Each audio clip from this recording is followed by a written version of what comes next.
আসাদ সরকারের পতনের সাথে সাথেই সিরিয়ায় মস্কোর সামরিক ভবিষ্যৎ নিয়ে তৈরি হয়েছে অনিশ্চয়তা। ৫ ডিসেম্বরও রাশিয়ার নিয়ন্ত্রণে থাকা সিরিয়ার অন্যতম প্রধান নৌঘাঁটি তারতৌসে বীরতর্পে অবস্থান করছিল রাশিয়ার যুদ্ধজাহাজ।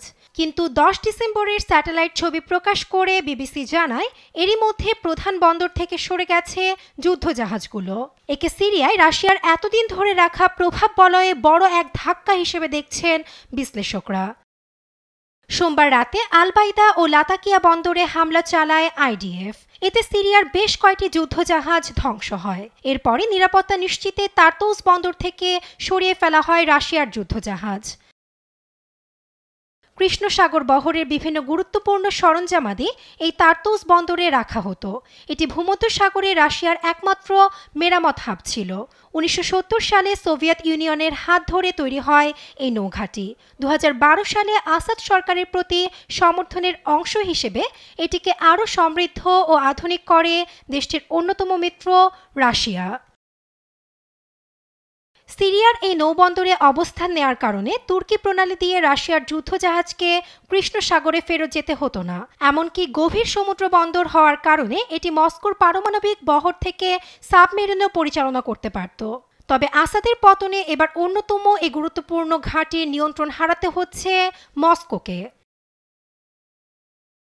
একই দিনে ধারণ করা স্যাটেলাইটের আরেকটি ফুটেজে দেখা যায়, সিরিয়ায় রাশিয়ার অন্যতম বিমান ঘাঁটি মেইমেমে এখনও অবস্থান করছে রাশিয়ার যুদ্ধবিমান।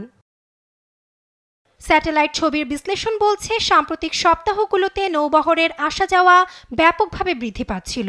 এরই মধ্যে প্রধান দুইটি রণতরী সিরীয় উপকূল থেকে প্রায় ৮ মাইল দূরে ভিড়ানো হয়। তবে অবশিষ্ট জাহাজগুলো কোথায় অবস্থান নিয়েছে তা নিশ্চিত করা হয়নি।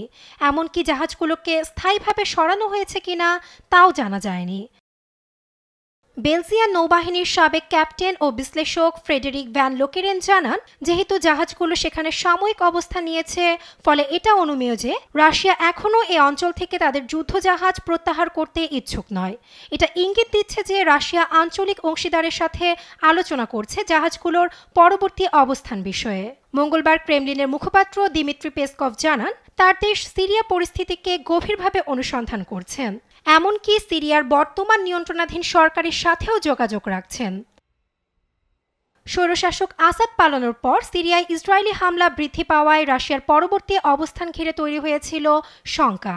নতুন করে রাশিয়ার যুদ্ধজাহাজ সরিয়ে নেয়ায় রাশিয়ার অবস্থান নিয়ে সৃষ্টি হয়েছে ধোঁয়াশা। নাসরিন আক্তার, নিউজ ডেস্ক, দেশ টিভি।